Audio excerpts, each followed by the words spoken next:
दो टाइप के बंदे होते हैं, 7 बजे उठने वाला भी बंदा होता है, 11 बजे उठने वाला भी बंदा होता है। अगर तुम 7 बजे उठने वाले बंदे हो, I would suggest, personally I would suggest कि कुछ सुबह उठ के बाहर जाने का रूटीन बनाओ। समझ रहे हो? अगर तुम जल्दी उठने वाले हो, तुम अर्ली बर्ड हो, तो अपनी जो फिजिकल एक्टिविटी है ना डे की, वो सुबह रखो। क्योंकि अगर तूने वो फिजिकल एक्टिविटी अचीव कर ली ना भाई सुबह सुबह, तो जो तेरी तेरी मोटिवेशन होगी ना कि भाई आज दिन में एक चीज़ मैं सुबह सुबह अच्छी करी, सुबह सुबह किताब नहीं खोली। वो भैंचो होता नहीं है कि सुबह सुबह उठ के लेक्चर लगा रहे हैं भाई। भाई वो पॉसिबल नहीं है। तू मोटिवेशन के फेज में कर लेगा, बट जब तेरी वो मोटिवेशन उड़ जाएगी, फिर तो सुबह उठेगा, तेरे को खुंदक आएगी भाई, तेरे को मम्मी पे खुंदक निकाल देगा भाई तो अपनी की मेरा नाश्ता क्यों नहीं आया, मैं इतनी वजह से उठा हुआ हूँ।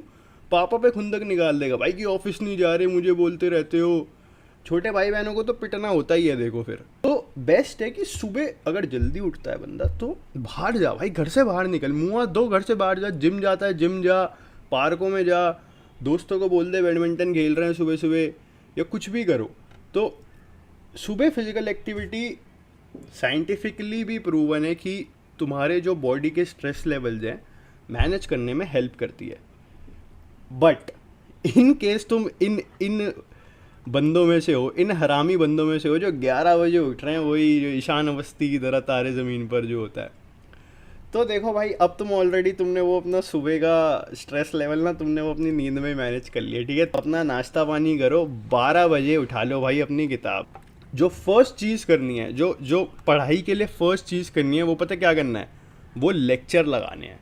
तो I would prefer GK over maths, but it's up to you.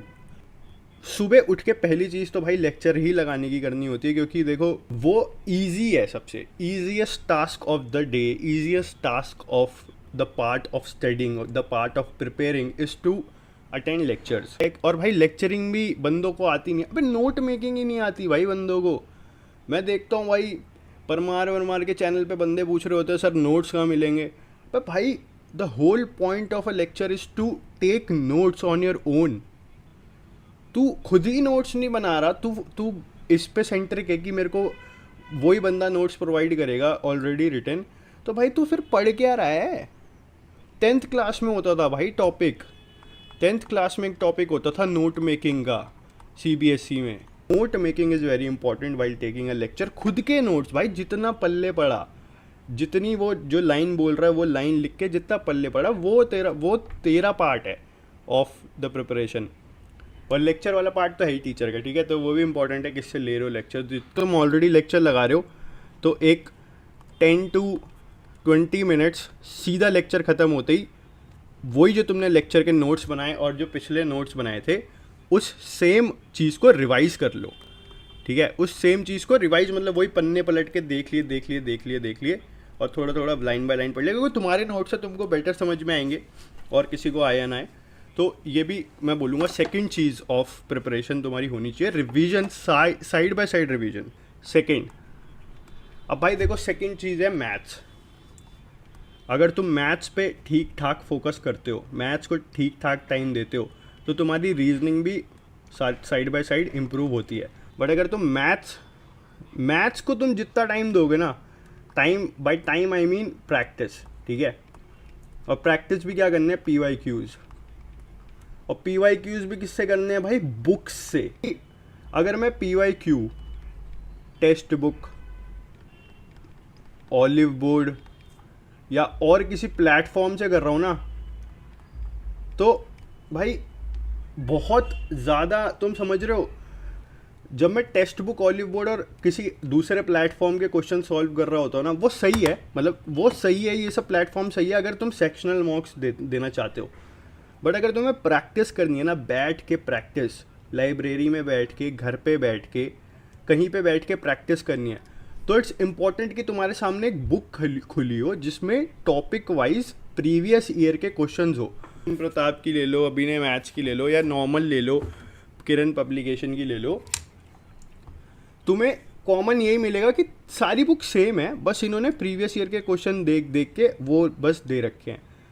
तो जितने ज़्यादा तुम प्रीवियस ईयर के टॉपिक वाइज क्वेश्चन करोगे ना, उतना तुम्हें समझ में आएगा कि अलग अलग एक ही टॉपिक से, जैसे सिंपल इंटरेस्ट का टॉपिक लूँ, उसी टॉपिक से अलग अलग कितने टाइप के क्वेश्चन बन सकते हैं।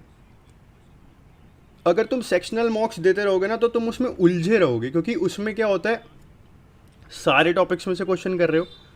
अब तुम्हें समझ में नहीं आ रहा, तुम मतलब तुम्हारा एक गलती से किसी दिन सिंपल इंटरेस्ट का ही गलत हो गया, जिसमें तुम्हें तोप समझते थे तुम खुद को, बट तुमने अब सिंपल इंटरेस्ट पे काम नहीं किया, तुमने अगला सेक्शनल मॉक दे दिया, उसमें तुम्हारा गलत हो गया ट्रिग्नोमेट्री का। अब तुमने ट्रिग्नोमेट्री पे काम नहीं किया, तुम्हारा अलग गलत हो गया किसी और पर्टिकुलर टॉपिक का।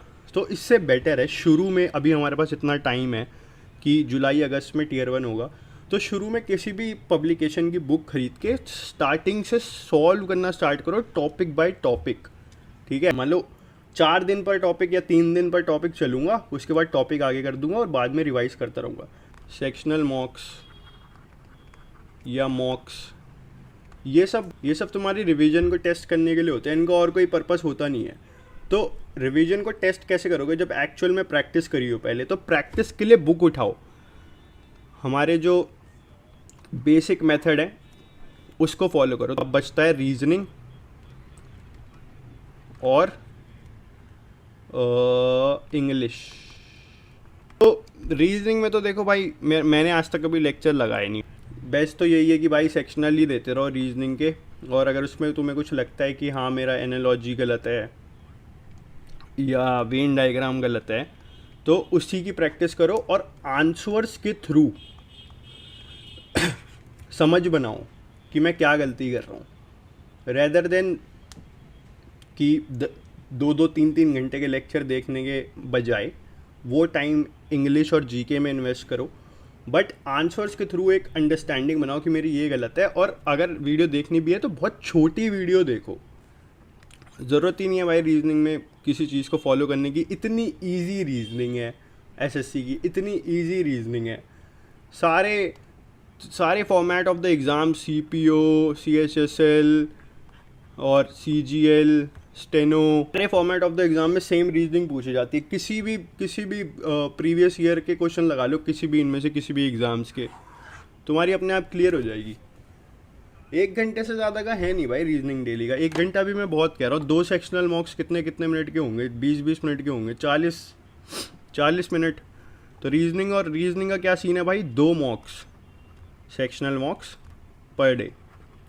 ठीक है, इससे ज़्यादा की तो कोई ज़रूरत ही नहीं है, ना कोई नीड है। तुम अपने आप ही देख लेना 1 महीना इस चीज़ को ट्राई करके। इंग्लिश यहीं लिख दिया था मैंने, बट थोड़ा इलेबोरेट कर देता हूँ। देखो भाई, पर्सनली मैं ये मानता हूँ कि इंग्लिश में जितना पढ़ लो ना तुम, कोई गारंटी नहीं है कि तुम 50 आउट ऑफ 50 स्कोर कर दोगे। ठीक है, बट इंग्लिश स्कोरिंग भी है, ये भी चीज़ ध्यान रखनी है। तो इम्पॉर्टेंट है भाई कि इंग्लिश को ना एक ऐसी तरह लो कि पर्सनैलिटी डेवलपमेंट वाली साइड में आए वो तुम्हारी। एज अ सब्जेक्ट मत ट्रीट करो फर्स्ट ऑफ ऑल, क्योंकि रूल समझने बैठते हैं ना जब इंग्लिश के, तो गुस्सा ही आता है भाई।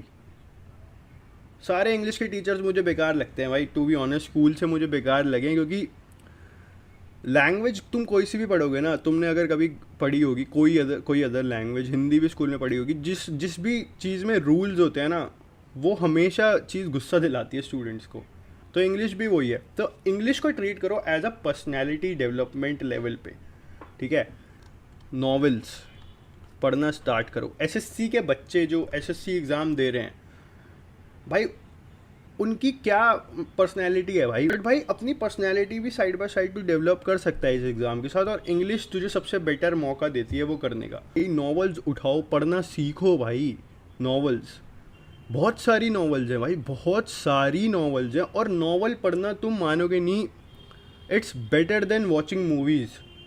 तुम स्टार्ट करो, और अगर कोई बंदा मतलब स्टार्ट करना चाहता है और मतलब उसे कोई सजेशन चाहिए, तो आई वुड सजेस्ट कि फर्स्ट पे तो तुम पढ़ लो भाई शिवा जो ट्रायलॉजी है। ठीक है, तो 3 बुक्स हैं, बट तुम पहली जो इसकी मेलुआ होगी, फर्स्ट बुक मेलुआ, वो पढ़ना। ठीक है, but just to start studying, start understanding something in your mind, वो नॉवल पढ़ने से बेटर तुम्हें, मतलब वो जो कॉग्निशन, तुम्हारा मेंटल कॉग्निशन एक्टिव होगा ना उसके बाद, उससे बेटर कुछ नहीं है। वोकैबलरी भी तुम्हारी इसमें ही कवर हो जाएगी।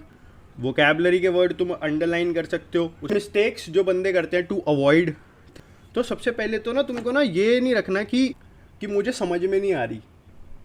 शुरू में तुमको अपने 10 दिन ऐसे रखने हैं कि मैं डेली 5-5 मिनट, या फिर पेजेस सबसे बेस्ट रहता है, डेली 6-6 पेज, 5-5 पेज पढ़ूंगा डेली, विदाउट इवन थिंकिंग कि मैं पढ़ क्या रहा हूँ, मुझे समझ में नहीं आ रहा क्या हो रहा है। आफ्टर दोज 10 डेज तुम्हारा अपने आप इंटरेस्ट बन जाएगा। जैसे तुम कोई सीरीज़ देखना स्टार्ट करते हो, ठीक है, तुम्हारे दोस्त ने बताई कि भाई ये सीरीज़ देख ले, ब्रेकिंग बैड देख ले। अब तुम बैठते हो, पहला एपिसोड तुम ऐसे होते हो कि भाई क्या चल रहा है ये, बस मैं देख रहा हूँ, साइड में फ़ोन चला रहा हूँ, इंटरेस्ट नहीं है। 1-2 न्यूड सीन आते हैं, बंदे उसी में खुश हो जाते हैं कि भाई न्यूड सीन्स हैं इसमें, तो ये बढ़िया ही सीरीज़ है, ठीक है। बट यूजुअली क्या होता है कि थोड़ा जब तुम 2-3 एपिसोड देखते हो तो तुम उस स्टोरी में घुस जाते हो, वो स्टोरी तुम्हारी डेली रूटीन का पार्ट है, समझ रहे हो।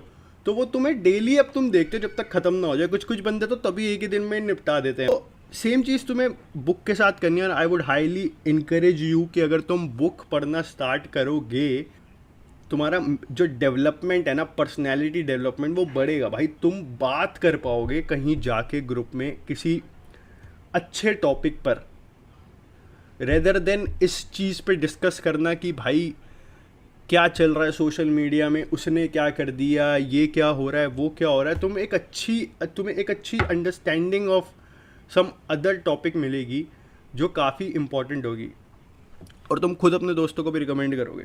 तो स्टार्ट करने के लिए शिवा ट्रायोलॉजी बेस्ट है। अगर कोई बंदा, किसी को लग रहा है कि ये भगवान से रिलेटेड है, मैं नहीं पढ़ना चाहता, तो आई वुड से कि ऐसा नहीं है, सिर्फ एक नॉर्मल स्टोरी है। और अगर शिवा ट्रायोलॉजी नहीं पढ़नी तो तुम बेसिक कोई हैरी पॉटर से भी स्टार्ट कर सकते हो। मतलब वही कि कोई सी भी बुक पढ़ सकते हो, फिक्शन शुरू में स्टार्ट करना, वो वाली मत ले लेना भाई, ये subtle art of not give a fuck, ये सब नहीं भाई। ये सब सेल्फ हेल्प बुक होती है। ये 3-4 दिन पढ़ के लगता है कि हाँ भाई पॉइंट तो है, फिर उसके बाद दिमाग ख़राब हो जाता है। जैसे ये लंका, वॉर ऑफ लंका, ये भी बहुत अच्छी बुक है। इसमें बेसिकली ये तो लास्ट पार्ट हो गया राम वाली सीरीज़ का, और द ओथ ऑफ वायुपुत्राज ये भी अच्छी है। तो बेसिकली एक अच्छा, मतलब होता है ना कि एक अच्छी एक्टिविटी में तुम टाइम अपना दे रहे हो, जो कि तुमको हेल्प भी करेगी इन अदर सेंसेस, तुम्हारे एग्ज़ाम के सेंस में, क्योंकि वोकैबलरी इंप्रूव करेगी तुम्हारा कॉग्निटिव फंक्शन, तुम्हारा फोकस, ज़्यादा टाइम तक फोकस करने का वो जो बैंडविड्थ है उसको भी इंक्रीज़ करेगी, तो इसलिए इम्पॉर्टेंट है। So other than that, English के जो रूल्स वगैरह होते हैं, देखो भाई रूल्स तो अब देखो वही है भाई, इसमें तुम्हें कम से कम 50-60 घंटे तो देने ही पड़ेंगे, और वो तुम डिवाइड कर लो कि ओवर द टाइम पीरियड तुम कैसे उस 50-60 घंटे को देना चाहते हो, और उसके बाद फिर तुम्हें मॉक्स लगाने हैं, तो ये तो तुम्हें करना ही पड़ेगा, ठीक है। तो ये एक बेसिकली मैं क्या डिस्कस कर रहा था, एक डेली जनरल रूटीन होना चाहिए एसएससी के बंदे का, जो मतलब क्रैक करना चाहता है Tier 1।